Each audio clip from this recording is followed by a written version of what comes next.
Bonsoir et bienvenue dans cette édition. Nous avons sur ce plateau un invité, le ministre de l'Administration du territoire, de la décentralisation et de la bonne gouvernance, Liman Mahamat.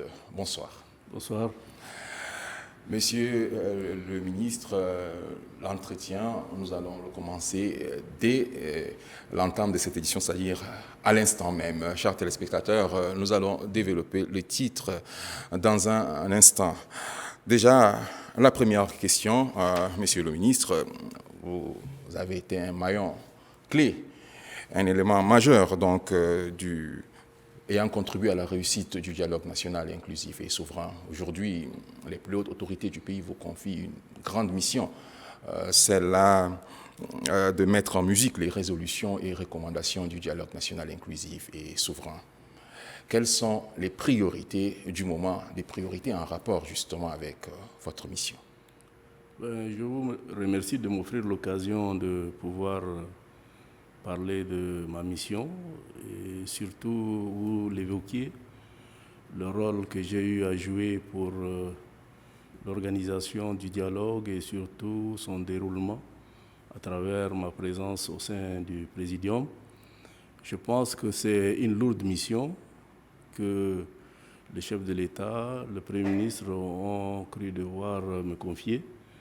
Et la priorité donc, de cette mission, tout comme d'ailleurs pour tout le gouvernement, c'est œuvrer pour le retour à l'ordre constitutionnel normal dans notre pays. Donc, en ma qualité de ministre en charge de l'administration du territoire, ma première mission consiste à créer donc, les conditions pour qu'il y ait des consultations électorales libres, transparentes et sereines dans le pays. Et c'est ce que nous sommes en train de faire, à commencer par l'organisation de notre administration. Vous avez suivi récemment donc, la tenue de la conférence des gouverneurs. C'était dans l'optique de les préparer à assumer pleinement donc, leurs responsabilités dans le cadre donc, de cette mission du gouvernement d'Union nationale. La conférence des gouverneurs et tout ce que vous venez d'évoquer, monsieur le ministre, concrètement sur le terrain, comment comptez-vous faire pour réussir cette mission? La réussite de la mission est tributaire de l'engagement collectif du gouvernement.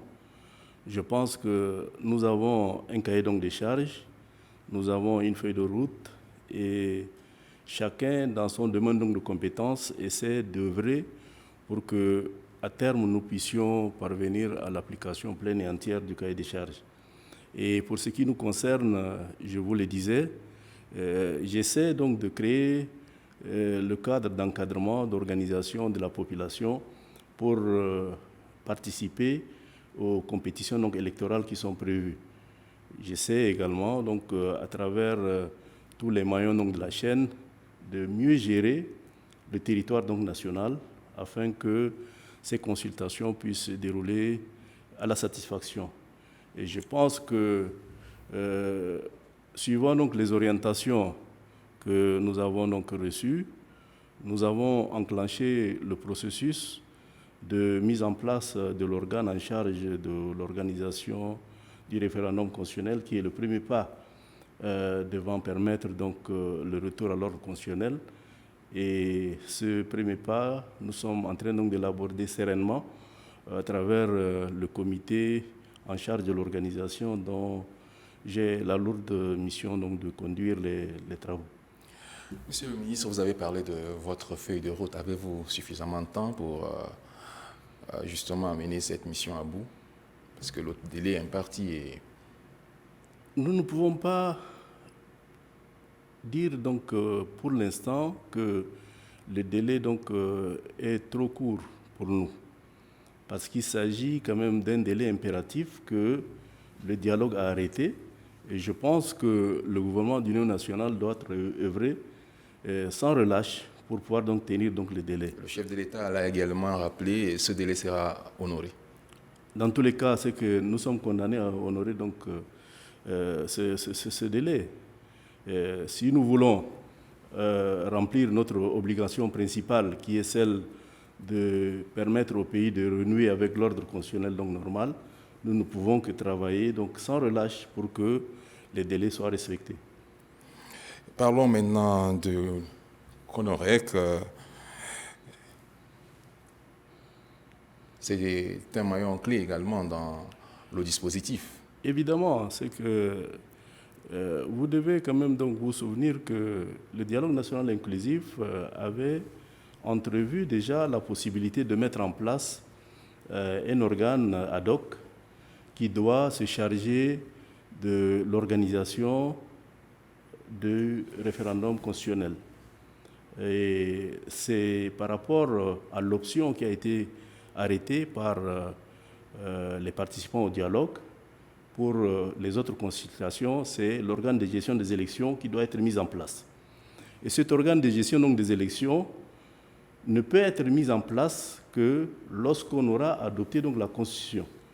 Parce qu'il a été donc, décidé au cours donc, du dialogue que l'OGE doit être constitutionnalisé. Donc pour le constitutionnaliser, forcément, il faut que ça soit prévu donc, dans la Constitution. Et la Constitution ne peut être adoptée qu'à travers une organisation. Et les congressistes, les participants au dialogue plutôt, ont estimé qu'il faut mettre en place un organe ad hoc qui se chargerait de conduire le déroulement de la consultation référendaire et au terme donc de la consultation référendaire avec l'adoption de la Constitution, le CONOREC, la CONAREC donc, cédera la place à l'organe de gestion donc, des élections qui va quand même prendre donc, les relais pour l'organisation des autres consultations électorales. Monsieur le ministre, lorsque je vous demandais justement de parler de la commission chargée de l'organisation du référendum constitutionnel, je voudrais parler de sa composition, parce que sa composition ne semble pas faire l'unanimité. Les partis politiques et la société civile semblent être exclus. Je pense que pas suffisamment représentés. Pas suffisamment représentés, c'est une impression. Vous savez, c'est que nous avons des années durant pris l'habitude donc d'avoir l'organisation des consultations électorales confiées à un organe paritaire et principalement entre acteurs politiques. Il y a eu donc le dialogue et le dialogue a permis de mettre en place un gouvernement d'union nationale. Le gouvernement d'union nationale est sous le contrôle d'un Conseil national donc, de transition qui est pluriel, qui reflète le paysage sociopolitique du pays. Et dans la composition actuelle donc, de la CONOREC, et suivant donc, l'option que le gouvernement donc, a choisie, nous avons retenu 5 membres donc, du gouvernement, 6 membres issus du CNT qui sont de la société civile, 3 qui sont issus des partis politiques, 3 des ex-politico-militaires. Nous avons 4 qui ne sont pas apparentés au groupe précédent et qui procèdent également donc, des forces vives. Je veux parler donc des représentants donc, des personnes vivant avec un handicap, des représentants donc, des autorités traditionnelles, des personnes ressources et un représentant également des forces de défense et de sécurité. Donc, je pense que ce débat que d'aucuns ont cru devoir enclencher ne peut pas quand même donc être un débat qui pourrait occulter la réalité. Et la réalité est celle que je viens de vous décrire. Majoritairement, la société civile a le contrôle de la CONOREC. Et d'ailleurs, pour ce qui concerne son bureau... Et les partis politiques? Les partis politiques sont représentés à travers trois membres et non de moindres. Nous avons le vendredi tenu une réunion, une première réunion d'ailleurs donc, du CONOREC, qui nous a permis de compléter donc, le bureau. Et je voudrais profiter donc, de l'occasion pour vous annoncer que celui qui doit me seconder est un représentant de parti politique. Il est un représentant d'un parti politique fédéraliste, qui est le vice-président donc, de la CONOREC, et le rapporteur de la CONOREC est un membre donc, éminent de parti politique. Je veux parler donc de M. Mohamed Ahmed Alabo. Donc, vous conviendrez avec moi que la CONOREC, de par sa composition, reflète bien donc, le caractère inclusif que nous avons donc retenu pour quand même les organes qui doivent être en charge de la conduite des consultations électorales dans notre pays. Monsieur le ministre, si vous avez un mot à adresser aux Tchadiens qui vous suivent. Je voudrais solennellement demander à mes compatriotes de pouvoir s'inscrire résolument dans la dynamique devant nous conduire au retour à l'ordre constitutionnel.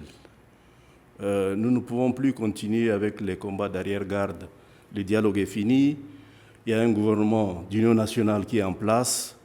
Le gouvernement d'union nationale a un cahier de charge qu'il doit quand même mettre donc en œuvre. Et nous devons tous nous mettre donc en ordre de bataille pour pouvoir donc parvenir à l'application pleine et entière du cahier de charge. Et le retour à l'ordre constitutionnel est un impératif pour tout le monde. Et je pense que nous, au niveau donc, du gouvernement, nous y travaillons et nous souhaiterions que les autres jouent également donc, leur partition en se préparant à vulgariser le projet de constitution qui sera soumis à l'approbation donc, du peuple, en se préparant également donc, à pouvoir se présenter, pour ceux qui le voudraient, consultations électorales qui suivront l'adoption de la constitution qui sera soumise à l'approbation donc, de notre peuple souverain. Voilà ce que je pourrais dire. Merci, Monsieur le ministre, d'avoir bien voulu répondre à notre invitation. Je le rappelle, nous avons reçu sur ce plateau comme invité le ministre de l'Administration du territoire, de la décentralisation et de la bonne gouvernance, Liman Mahamat.